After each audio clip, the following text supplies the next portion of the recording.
রক্তের কোনো সম্পর্ক নেই, তবুও অজানা এক মানুষের মৃত্যুর খবর শুনে হৃদয়টা এমনভাবে ভেঙে পড়েছে। এই ব্যথা কি আগে কখনো অনুভব করেছি?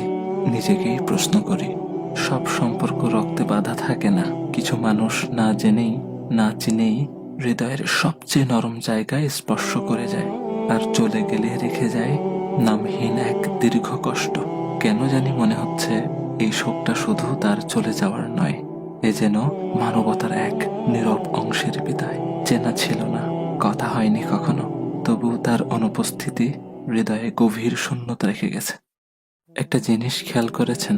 আমার ভাই ওসমান হাদিকে গুলি করা হলো জুমার নামাজের পর, আর তিনি তার রবের ডাকে সাড়া দিয়ে চলে গেলেন জুমার রাতে। আহ, কত সৌভাগ্যের মৃত্যু!